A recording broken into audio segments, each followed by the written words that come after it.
오늘 아침 7시, 저는 강남 한복판 펜트하우스에서 눈을 떴습니다. 창밖으로 보이는 서울 시내 전망. 침대 옆 협탁에는 1억 원짜리 시계. 옷장에는 한 벌에 200만 원이 넘는 정장들이 주르륵 걸려 있었죠. 36의 나이에 중견 건설사 실무이사. 연봉 1억 5천. 괜찮죠? 아니, 괜찮은 정도가 아니라 성공한 거죠. 적어도 제 기준에선 그랬습니다. 거울 앞에 서서 넥타이를 매면서 저는 생각했습니다.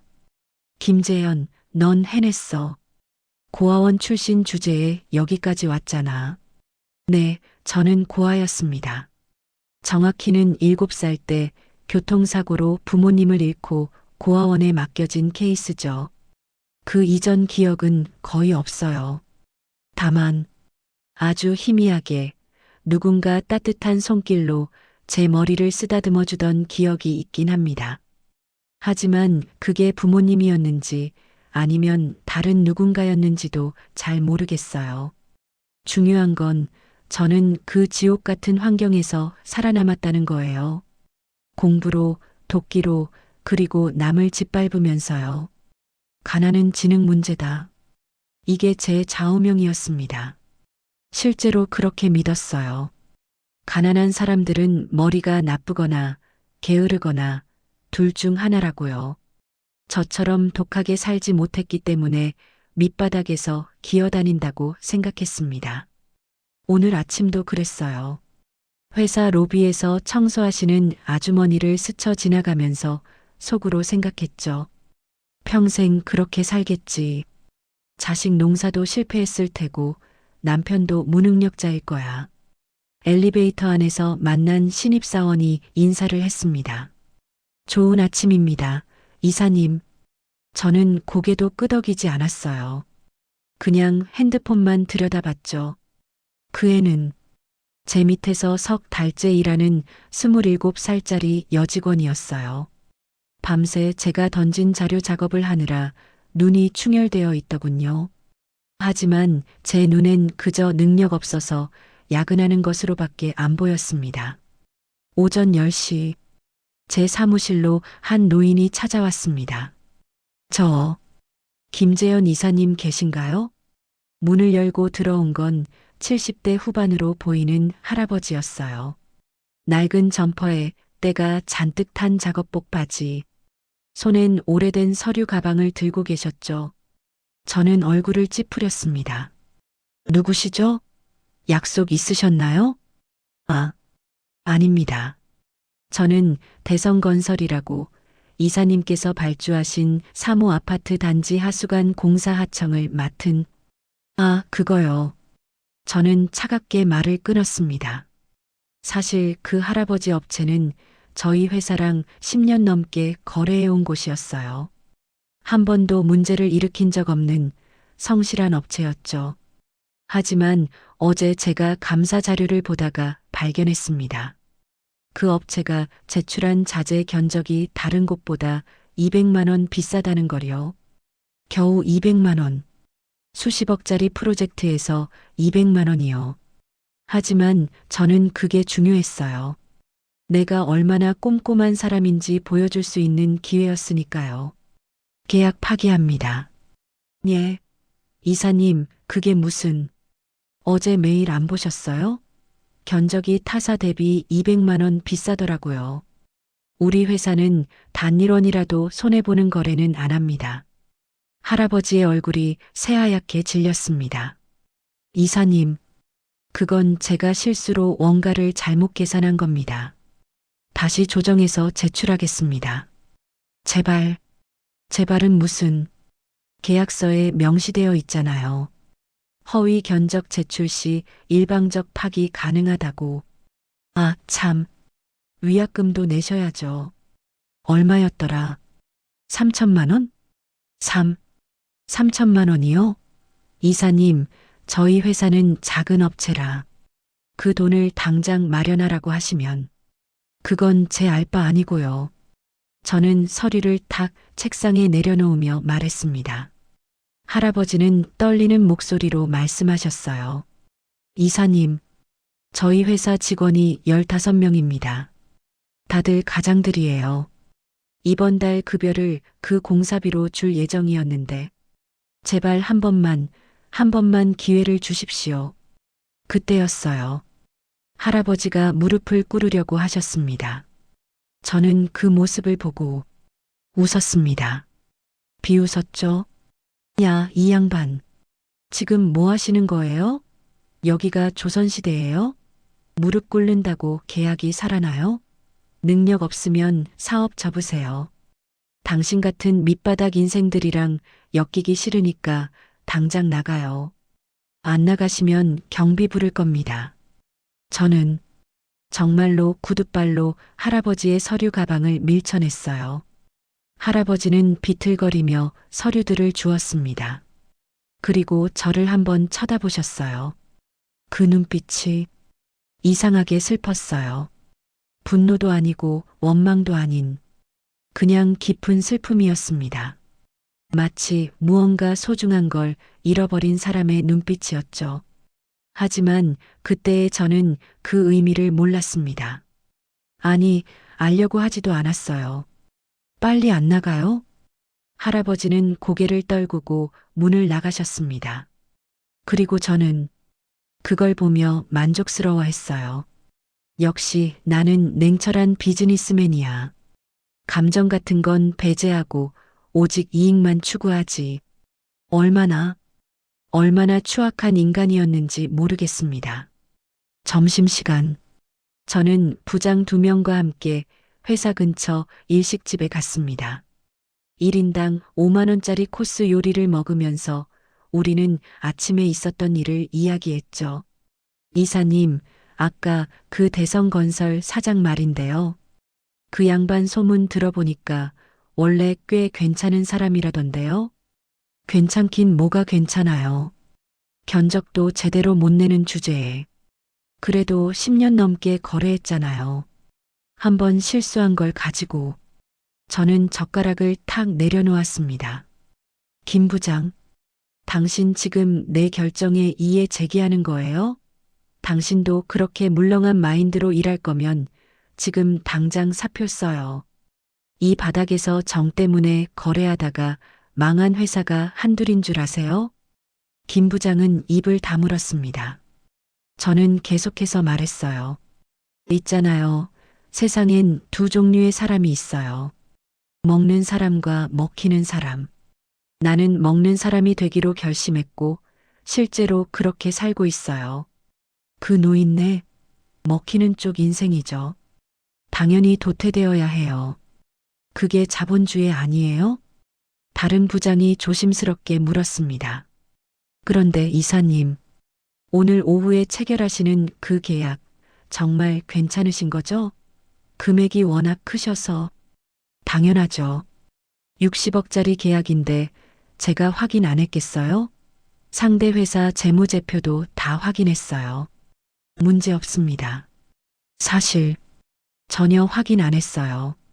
상대 회사 대표가 너무 저를 추켜 세우고 좋은 조건을 제시해서 그냥 덥석 물었던 거죠. 이 정도 거래는 내 직감만으로도 충분해. 그렇게 생각했습니다. 오만함이 눈을 가리고 있었어요. 완전히. 점심을 먹고 나오는 길에 식당 앞에서 노숙자 한 분이 구걸을 하고 계셨습니다. 좀 도와주세요. 저는 코웃음을 쳤죠. 저렇게 건강한 사람이 왜 일은 안 하고 구걸을 해? 진짜 게으른 인간들. 부장이 1,000원을 주려고 하자 저는 그의 손을 잡았습니다. 하지 마세요. 저런 사람들한테 돈 주면 더 게을러져요. 차라리 그 돈으로 우리 회사 직원들 커피나 사주세요. 지금 생각하면 그때 그 노숙자분의 눈빛도 아까 할아버지랑 비슷했어요. 슬픔, 깊고 짙은 슬픔이었습니다. 하지만 저는 보지 못했어요. 아니, 보려 하지 않았던 거죠. 오후 3시 60억짜리 계약을 체결했습니다. 상대 회사 대표는 40대 중반의 말쑥한 남자였고 계약서에 도장을 찍는 순간 저는 세상을 다 가진 기분이었어요. 이사님, 정말 탁월한 선택하셨습니다. 이 프로젝트로 우리 둘 다 크게 한 건 하는 거예요. 당연하죠. 제 안목을 믿으셔도 됩니다. 계약서를 가방에 넣으면서 저는 생각했습니다. 이번 달 성과급 엄청나겠는데? 역시 김재현은 천재야. 퇴근 시간인 6시. 저는 지하철역으로 향했습니다. 차가 있었지만 오늘따라 날씨가 좋아서 지하철을 타기로 했거든요. 가끔은 서민들 사이에 섞여보는 것도 나쁘지 않다고 생각했습니다.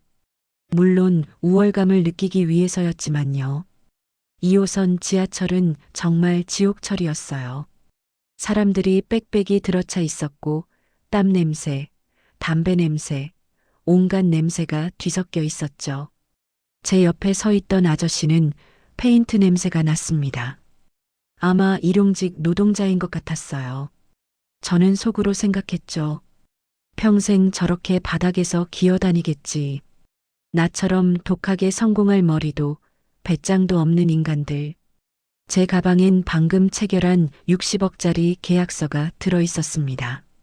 제 오만함은 하늘을 찌르고 있었어요. 환승역에 도착했습니다. 사람들이 우르르 내리고 저도 계단을 올라갔죠. 그때였어요. 계단 귀퉁이 어두운 곳에 낡은 가죽 지갑 하나가 떨어져 있었습니다. 평소 같았으면 그냥 지나쳤을 거예요. 아니, 발로 차버렸을지도 모르겠네요. 하지만 그때 왜인지 발걸음이 멈춰졌습니다. 그 지갑이 저를 부르는 것 같았어요. 이상하게 시선이 그쪽으로 끌렸죠. 저는 주위를 둘러봤습니다. CCTV가 있는지 확인하고 사람들이 보고 있는지 체크했어요. 다행히 아무도 관심이 없었습니다. 지갑을 집어들었습니다. 구질구질하긴. 딱 봐도 푼돈이나 들어있겠네. 가죽은 오래되어 곳곳이 닳아 있었고 모서리는 헤어져 있었어요. 하지만 정성스럽게 관리한 흔적은 있었습니다. 누군가 이 지갑을 아꼈다는 걸 알 수 있었죠. 주인한테 돌려줄 생각 따윈 없지. 안에 현금만 꺼내서 발렛비로 쓰면 딱이겠는걸. 저는 비릿한 웃음을 지으며 지갑을 열었습니다. 그리고 심장이 멎는 줄 알았어요. 툭! 낡은 사진 한 장이 바닥에 떨어졌습니다. 처음엔 그냥 누군가의 가족 사진이려니 했어요. 하지만 그 사진을 집어드는 순간 온몸의 피가 거꾸로 흐르는 기분이었습니다. 사진 속엔 7살쯤 되어 보이는 남자아이가 있었어요. 왼쪽 이마에 초승달 모양의 흉터가 있는 아이. 낡은 파란색 티셔츠를 입고 카메라를 향해 환하게 웃고 있는 아이. 그 아이는 저였습니다. 이게 뭐야? 손이 떨렸어요. 심장 박동이 미친 듯이 빨라졌죠. 저는 황급히 사진 뒷면을 확인했습니다. 비뚤비뚤한 글씨로 이렇게 적혀 있었어요. 김재현. 2번째 생일. 절대 잊지 말 것. 2번째 생일? 제 기억으론 제 생일은 3월 15일이에요. 하지만 이건 제가 아는 생일이 아니었습니다. 사진 모서리에 적힌 날짜는 8월 21일. 말도 안 돼. 이게 왜 여기 있어? 나는 이 사진을 본 적도 없는데. 저는 미친 사람처럼 지갑을 뒤졌습니다. 10,000원짜리 지폐 5장, 1,000원짜리 몇 장, 버스카드, 그리고 낡은 신분증 한 장. 신분증을 꺼내는 제 손이 부들부들 떨렸어요. 신분증 사진 속 얼굴은 70대 후반의 노인이었습니다. 이름은 김동철, 주소는 서울시 관악구. 그 순간 머릿속에 번개가 쳤습니다. 김동철. 오늘 아침 제가 구둣발로 밀쳐낸 그 할아버지. 대성건설 대표. 제가 밑바닥 인생이라고 욕하며 내쫓은 그분. 왜 이 사람이 내 사진을 가지고 있어? 저는 그 자리에 주저앉았습니다. 사람들이 스쳐 지나가고 누군가 저를 이상하게 쳐다봤지만 신경 쓸 여유가 없었어요. 사진을 다시 봤습니다. 분명히 제 사진이 맞아요. 왼쪽 이마의 흉터는 제가 5살 때 계단에서 굴러 떨어져서 생긴 흉터예요. 지금도 남아있죠. 그런데 이 사진은 제가 한 번도 본 적 없는 사진이었습니다. 설마 끔찍한 예감이 스쳐 지나갔어요. 저는 다시 신분증을 봤습니다. 그리고 그 아래 있던 작은 메모지를 발견했죠. 손글씨로 적힌 메모였어요. 재현아, 삼촌이 꼭 찾을게. 조금만 기다려. 삼촌? 제게 삼촌이 있었다고요? 저는 고아원 기록에서 혈육 없음이라고 명시되어 있는 걸 봤어요. 부모님이 돌아가신 후 저를 걷어줄 친척이 아무도 없어서 고아원에 맡겨졌다고 알고 있었습니다. 그런데 삼촌이 있었다고? 아니, 잠깐. 2번째 생일이라는 표현은 뭐죠? 저는 천천히 기억을 더듬기 시작했습니다. 아주 희미하게. 7살 때쯤의 기억. 부모님이 돌아가신 직후의 기억. 누군가 제 손을 잡고 작은 집으로 데려갔던 기억. 재현아, 무서워하지 마. 삼촌이 지켜줄게. 따뜻한 목소리. 큰 손으로 제 머리를 쓰다듬어 주던 그 느낌. 삼촌, 배고파요. 응, 삼촌이 맛있는 거 해줄게. 재현이 뭐 먹고 싶어? 작은 부엌에서 라면을 끓여주시던 모습. 제 옆에 앉아서 밥을 먹여주시던 모습. 재현아, 오늘이 뭔 날인지 알아? 몰라요. 오늘은 재현이가 우리 집에 온 날이야. 그러니까 오늘이 재현이의 2번째 생일이야. 삼촌이랑 함께하는 1번째 날이니까. 그날 찍은 사진. 저를 안고 카메라를 향해 웃으셨던 그분. 김동철 할아버지. 입에서 신음이 새어나왔습니다. 기억이 퍼즐처럼 맞춰지기 시작했어요. 그 따뜻했던 석 달. 매일 밤 제게 동화책을 읽어주시던 할아버지. 학교 준비물을 챙겨주시던 할아버지. 제가 악몽을 꿀 때마다 등을 토닥여주시던 할아버지. 그런데 왜 저는 고아원에 갔을까요? 저는 떨리는 손으로 휴대폰을 꺼냈습니다. 제가 다녔던 고아원에 전화를 걸었어요. 20년 만에 처음이었죠. 여보세요, 은혜의 집입니다. 저는 김재현이라고 합니다. 28년 전에 거기 있었던, 재현이, 기억해요. 잘 지내고 있었어요? 원장 선생님이었습니다. 아직도 계시더군요. 선생님, 제가 거기 들어간 경위가 어떻게 됐었죠? 제 기록을 좀 확인해 주실 수 있으세요? 잠깐만요. 기록을 찾아볼게요.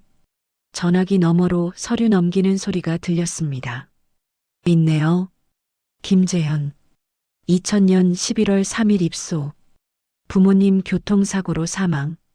당시 친척 김동철 씨가 일시 보호했으나, 여기 보니까 경제적 사정으로 양육 불가 판정을 받았다고 나와 있네요.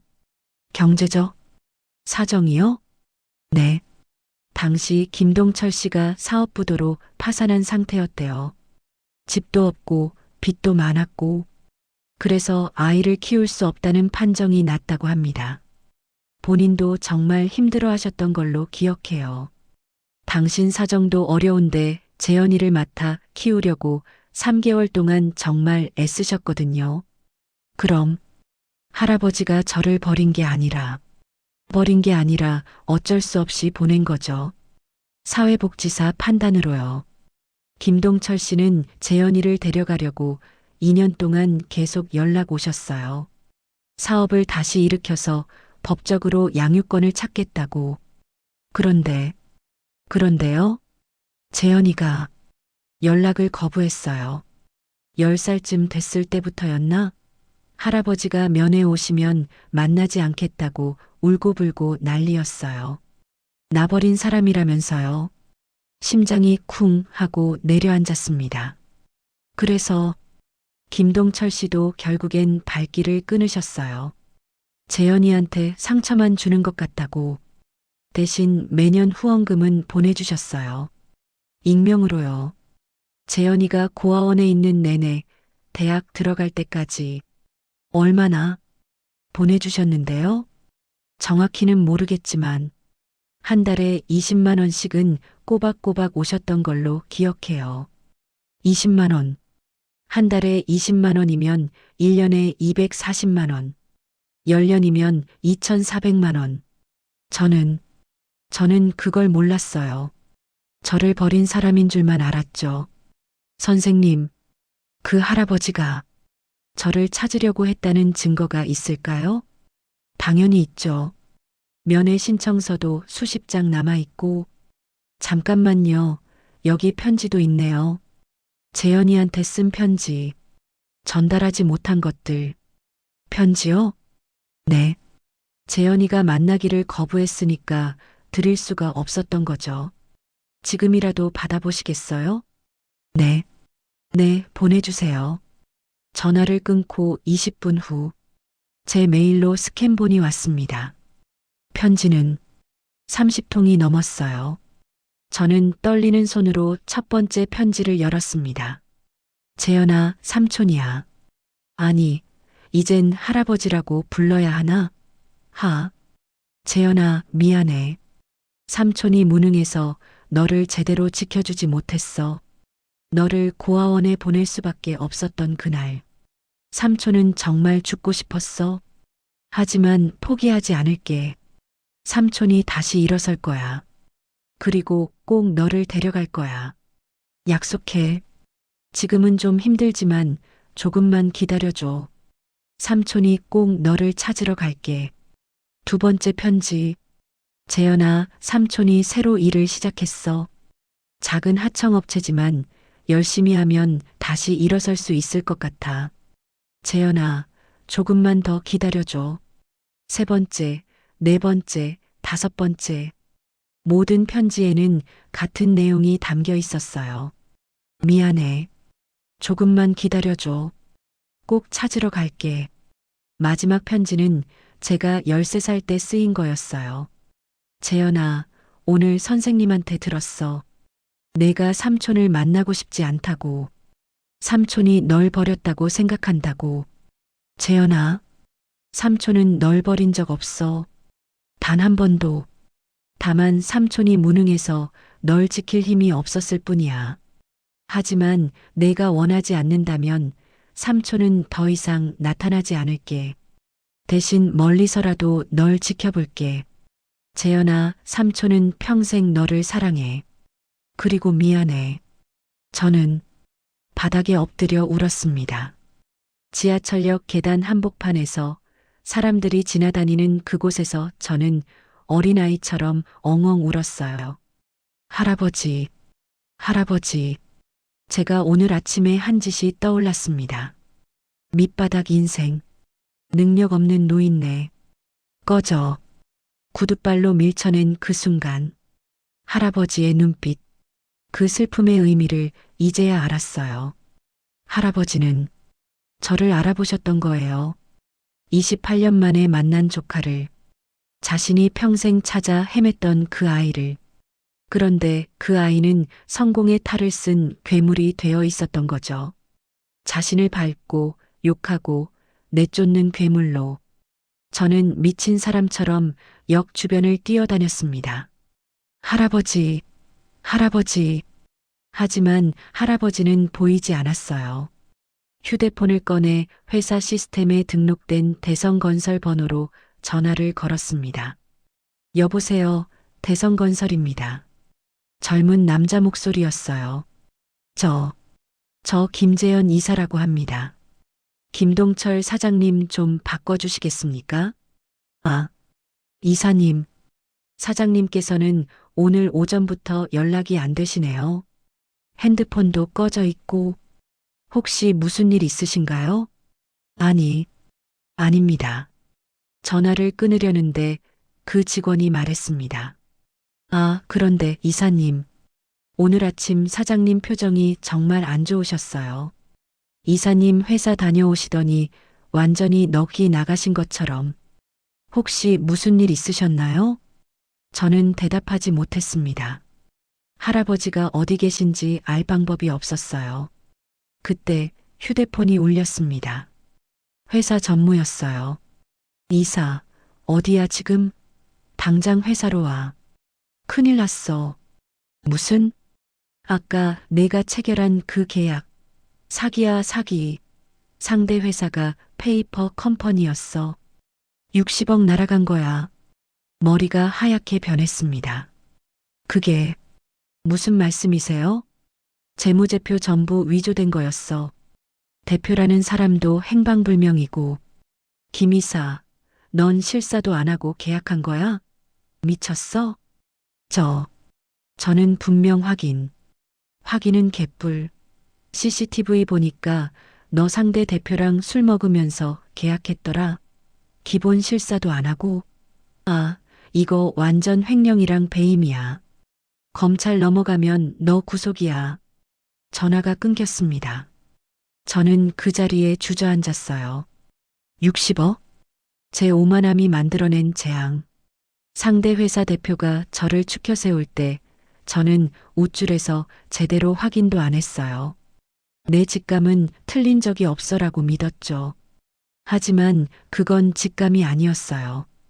그냥 오만함이었습니다. 휴대폰이 또 울렸어요. 이번엔 법무팀이었습니다. 이사님, 긴급 이사회가 소집됐습니다. 지금 당장 오셔야 합니다. 저는 오시지 않으면 직위 해제 처리됩니다. 전화를 끊고 저는 할아버지의 지갑을 봤어요. 10,000원짜리 5장. 5만 원. 할아버지의 전 재산이었을지도 모르는 그 돈. 제가 푼 돈이라고 생각했던 그 돈. 그런데 지금 제게는 이 5만 원이 제가 잃어버린 60억보다 더 소중하게 느껴졌습니다. 저는 다시 달리기 시작했어요. 할아버지가 계실 만한 곳을 찾아서 회사 근처, 지하철역, 공원, 복지관. 하지만 할아버지는 어디에도 없었습니다. 밤 9시. 저는 탕수역 벤치에 앉아 있었어요. 옆엔 할아버지의 지갑. 제 가방엔 이제 아무 의미 없는 계약서. 그리고 제 머릿속엔 오늘 아침 할아버지를 내쫓으며 했던 제 말들이 메아리 쳤습니다. 능력 없으면 사업 접으세요. 밑바닥 인생. 당장 꺼져. 저는 제가 찾던 그 할아버지에게 그런 말을 한 거예요. 평생 저를 찾아 헤매던 분에게, 저를 사랑했던 유일한 혈육에게. 비가 내리기 시작했습니다. 아니, 제 눈에서 비가 내리는 건지도 몰랐어요. 휴대폰엔 수십 통의 부재중 전화가 쌓여 있었습니다. 회사, 법무팀, 동료들. 하지만 저는 받지 않았어요. 대신 대성건설로 다시 전화를 걸었습니다. 여보세요? 아까 그 직원이었어요. 죄송합니다만 사장님 댁 주소 좀 알 수 있을까요?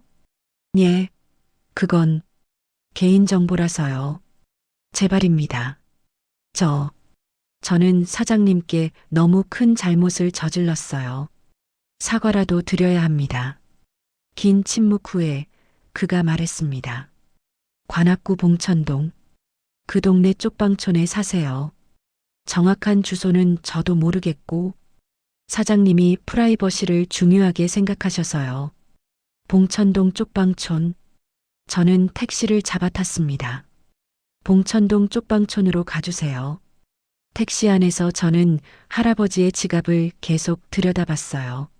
사진 속 7살 저는 정말 행복해 보였어요.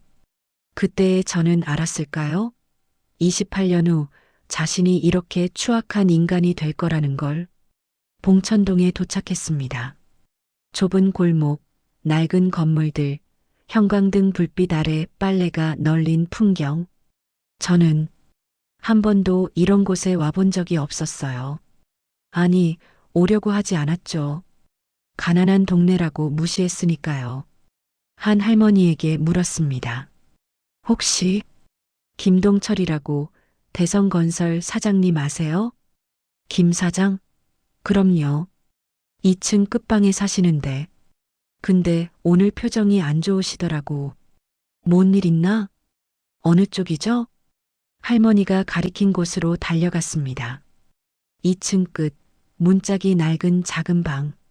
문 앞에 서서 저는 한참을 망설였어요. 노크를 해야 할까? 뭐라고 말해야 할까? 할아버지, 저예요, 재현이. 라고 말하면 될까? 아니, 그럴 자격이나 있을까? 저는 떨리는 손으로 문을 두드렸습니다. 똑똑똑.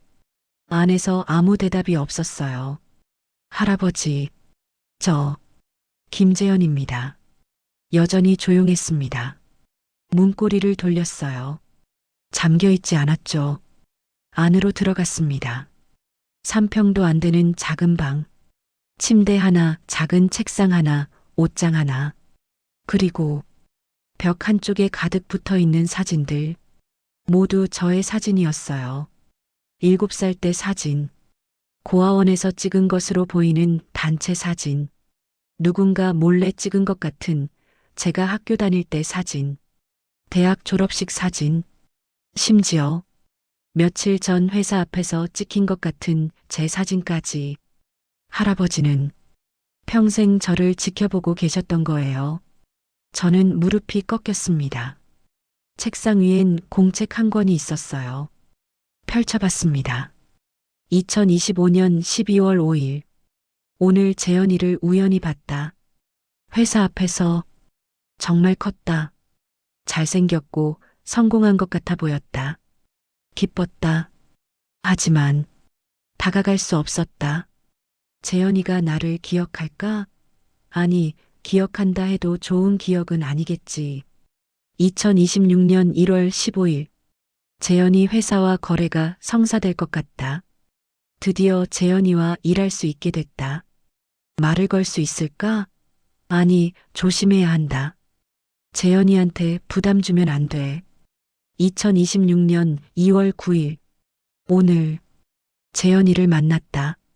하지만 재현이는 나를 몰라봤다. 아니, 알아봤을까? 모르겠다. 재현이가 나를 내쫓았다. 밑바닥 인생이라고 했다.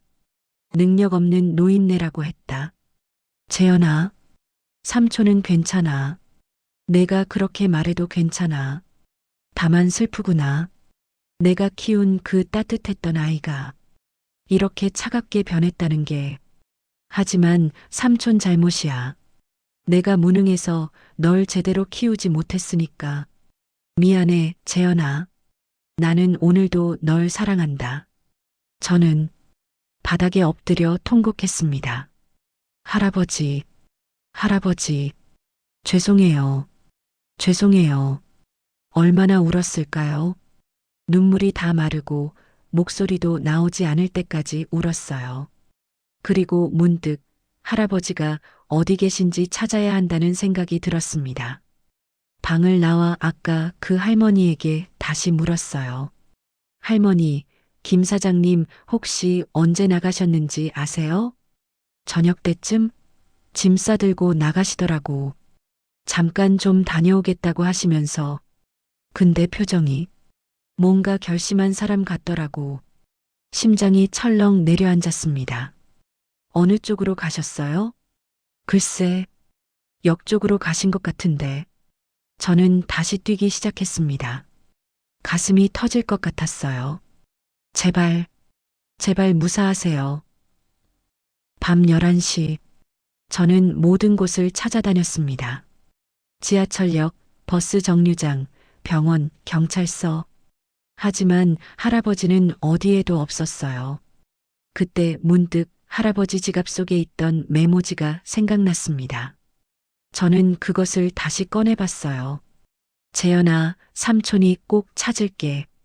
그 아래 작은 글씨로 적혀 있었습니다. 우리가 처음 만났던 그 다리에서 기다릴게. 다리? 저는 기억을 더듬었어요. 7살 때 부모님 장례식이 끝난 후 할아버지가 제 손을 잡고 어디론가 데려갔던 기억. 재현아, 무섭지? 삼촌도 무서워. 하지만 우리 함께 이겨내자. 밤하늘 아래 강물이 흐르는 다리 위에서 했던 그 약속. 한강, 동작대교였어요. 저는 택시를 잡아 타고 동작대교로 향했습니다. 빨리 가주세요. 제발. 손님, 진정하세요. 무슨 일이세요? 제가 큰 잘못을 저질렀어요. 제발 빨리 가주세요. 다리에 도착했습니다. 밤 11시 40분. 강바람이 차갑게 불어왔어요.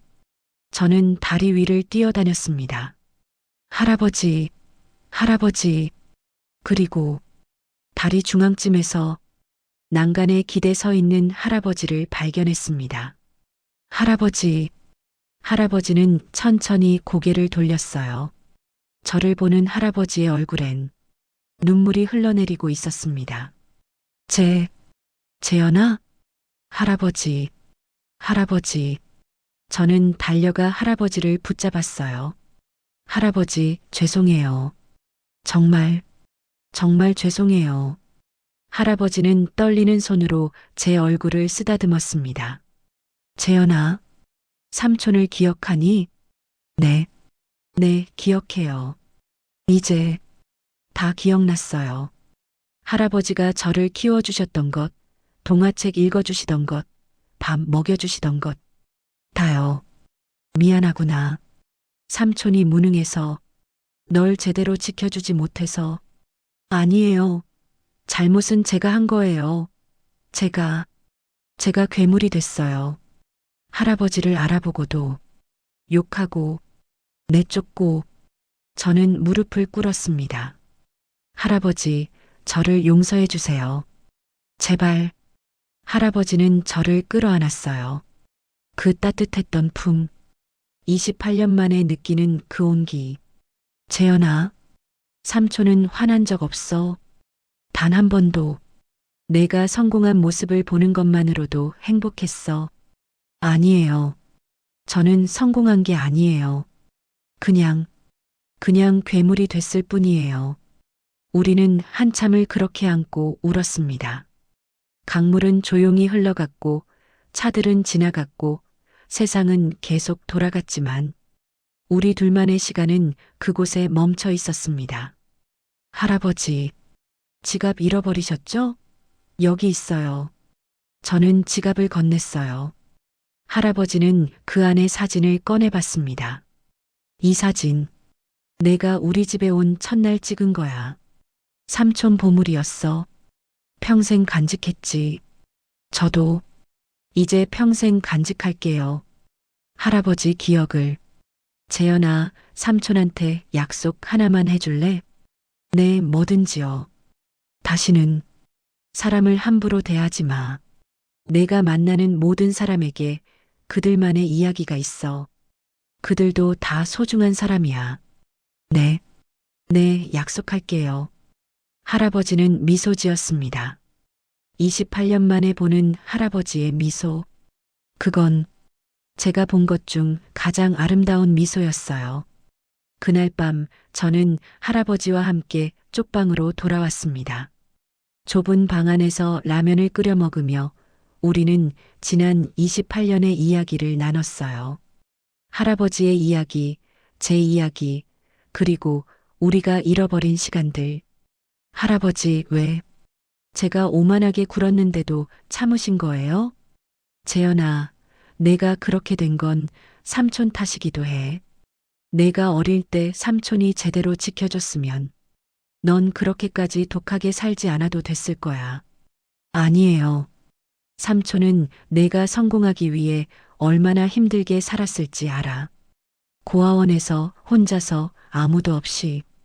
그러니까 내가 남들한테 차갑게 구는 것도 이해해. 상처받지 않으려고 그랬을 거야. 저는 또 울었어요. 할아버지는 제 등을 토닥여 주셨습니다. 어릴 때처럼요. 다음 날 아침, 저는 회사에 사직서를 제출했습니다. 횡령과 배임 혐의에 대해선 모든 책임을 지기로 했어요. 검찰 조사를 받고 처벌도 받을 거예요. 그게 제가 저지른 죄의 대가니까요. 하지만 그 전에 해야 할 일이 있었습니다. 저는 제 통장을 전부 정리했어요. 3억 원 정도 있었죠. 그 돈으로 먼저 할아버지의 위약금 3천만 원을 갚았습니다. 그리고 할아버지 회사 직원들 급여도 제가 대신 지급했어요. 나머지 돈은 제가 그동안 함부로 대했던 사람들을 찾아다니며 사과하는 데 썼습니다. 청소하시던 아주머니, 신입사원, 제 밑에서 일하던 직원들, 한 명 한 명 찾아가 무릎 꿇고 사과했어요. 제가 정말 잘못했습니다. 용서해 주세요. 어떤 분은 저를 용서해 주셨고, 어떤 분은 그냥 돌아서셨어요. 당연한 일이었습니다. 그리고 마지막으로 고아원을 찾아갔습니다. 선생님, 저 기부하고 싶은 게 있어요. 재현아, 내가? 네. 많지는 않지만 5천만 원이요. 이곳 아이들을 위해 써주세요. 재현아, 무슨 일 있었니? 네. 제 인생에서 가장 큰 일이요. 저 잃어버렸던 가족을 찾았어요. 원장 선생님은 제 손을 꽉 잡았습니다. 잘했어, 재현아. 정말 잘했어. 오늘은 2026년 5월 12일. 저는 지금 대성건설 공사 현장에서 일하고 있습니다. 네, 맞아요. 할아버지 회사 직원이 됐어요. 물론 이사 같은 거 아니고요. 그냥 막내 사원이에요. 현장에서 자재 옮기고 청소하고 심부름하는 일을 합니다. 힘들어요? 당연하죠. 하지만 행복합니다. 진짜로요. 오늘 아침에도 할아버지가 제게 도시락을 싸주셨어요. 재현아, 오늘 현장 추우니까 따뜻하게 입고 가. 네, 할아버지. 저는 이제 할아버지와 함께 살아요. 그 좁은 쪽방에서요. 처음엔 적응이 안 됐어요. 5억짜리 오피스텔에서 살던 제가 3평짜리 쪽방에서 산다는 게. 하지만 이상하게도 그 좁은 방이 제가 살았던 어떤 곳보다 따뜻했습니다. 지난 3개월간 저는 많은 것을 배웠어요. 현장 노동자분들이 얼마나 힘들게 일하시는지, 하루 10만 원 버는 게 얼마나 어려운지, 그리고 가난하다는 게 절대 지능의 문제가 아니라는 것. 어제는 현장에서 일하시는 50대 아저씨와 점심을 먹었어요. 아저씨는 어떻게 이 일하시게 됐어요? 나 원래 작은 식당 했었는데 코로나 때 망했지 뭐. 빚 갚느라 이것저것 하다가 여기까지 왔어. 힘드시겠어요. 힘들지. 근데 뭐 살아야지. 딸 대학 보내야 하고 아내도 있고 나 하나 힘든 건 참을 만해. 그 아저씨 눈빛은 맑았어요. 힘들지만 포기하지 않은 사람의 눈빛. 가족을 위해 버티는 사람의 눈빛. 예전에 저라면 능력 없는 사람이라고 비웃었을 거예요. 하지만 지금의 저는 압니다. 그분이 저보다 훨씬 강한 사람이라는 걸. 그리고 오늘 저는 드디어 검찰 조사를 마쳤습니다. 횡령과 배임 혐의로 집행유예 2년을 선고받았어요. 회사에서 받았던 돈은 전부 토해냈고 앞으로 3년간 사회봉사도 해야 합니다. 하지만 괜찮아요. 제가 저지른 죄의 대가니까요. 법정을 나오는 길에 할아버지가 기다리고 계셨어요. 재현아, 힘들었지? 아니에요, 할아버지. 저 이제 정말 새로 시작할 수 있을 것 같아요. 그래. 삼촌이 옆에 있을게. 우리는 손을 잡고 걸었습니다. 그리고 문득 지난 3개월을 돌아봤어요. 제가 잃은 것 연봉 1억 5천만 원짜리 직장, 강남 오피스텔, 비싼 차, 명품 옷들, 사람들의 부러움. 제가 얻은 것 할아버지, 따뜻한 밥, 진짜 미소, 잠 잘 자는 밤, 그리고 인간다운 마음. 어느 쪽이 더 가치 있을까요? 저는 이제 압니다. 진짜 성공이 뭔지,